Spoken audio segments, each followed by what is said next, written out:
3.5 शक्तिपीठांपैकी मूळ पीठ सिद्ध असलेल्या रेणुकागडावर अश्विन शुद्ध प्रतिपदा ते विजयादशमी म्हणजेच 3 ऑक्टोबर ते 12 ऑक्टोबर या कालावधीत संपन्न होणाऱ्या शारदीय नवरात्र महोत्सवाच्या नियोजनाची आढावा बैठक संस्थानच्या अध्यक्षा तथा प्रमुख जिल्हा न्यायाधीश सुरेखा कोसमकर यांच्या अध्यक्षतेखाली तर जिल्हाधिकारी अभिजित राऊत, पोलीस अधीक्षक अविनाश कुमार, सहाय्यक जिल्हाधिकारी तथा सचिव मेघना कावली, उपाध्यक्ष तथा उपविभागीय पोलीस अधिकारी रामकृष्ण मळघणे, कोषाध्यक्ष तथा तहसीलदार किशोर यादव, गटविकास अधिकारी सुरेश कांबळे, नगर पंचायतचे मुख्याधिकारी विवेक कांदे, श्री रेणुका देवी संस्थानचे विश्वस्त यांच्या उपस्थितीत संपन्न झाली। या बैठकीत यात्रेशी निगडित तालुक्यातील सर्व विभाग प्रमुख आणि केलेल्या कामाचा आढावा सादर केला। यावेळी संस्थानच्या अध्यक्षा तथा जिल्हा न्यायाधीश सुरेखा कोसमकर यांनी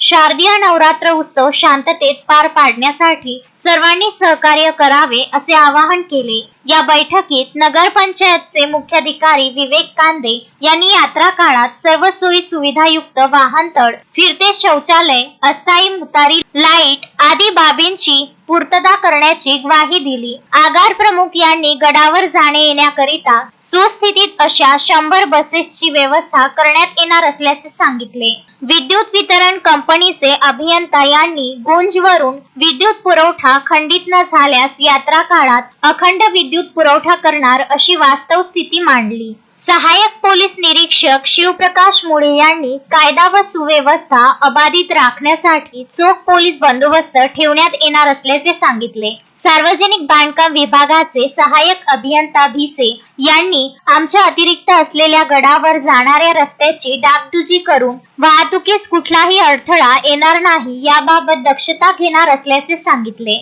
तालुका आरोग्य अधिकारी डॉक्टर माचवार यांनी औषधी साठा, रुग्णवाहिका तसेच शहरातील दत्त चौक, रेणुका माता, दत्ता शिखर, अनुसया मंदिर, आरोग्य सुविधा केंद्र व पुरेसा कर्मचारी वर्ग उपलब्ध करून देण्यात येणार असल्याचे मान्य केले। ग्रामीण रुग्णालयाचे वैद्यकीय अधीक्षक डॉक्टर किरण वाघमारे यांनी 50 बेड आरोग्य पथक व रुग्णवाहिका सुसज्ज ठेवणार असल्याचे सांगितले। विशेषतः माहूर तीर्थक्षेत्र परिसरातील मंदिरे, रामगड किल्ल्यावर असलेले महाकाली मंदिर, मातृतीर्थ तलाव यासह अंदाजे डझनावर संरक्षित स्मारके पुरातत्व खात्याच्या ताब्यात असून या सर्वच ठिकाणावर भाविकांची प्रचंड गर्दी होत असते। असे असताना पुरातत्व खात्याचे अधिकारी व राष्ट्रीय महामार्गाच्या अधिकाऱ्यांनी नेहमीच्या सवयीप्रमाणे याला पाठ फिरवल्याने आश्चर्य व्यक्त केले जात आहे। या बैठकीत वाईस तालुका अध्यक्ष विजय आमले, ज्येष्ठ पत्रकार वसंत कपाटे, राज ठाकूर,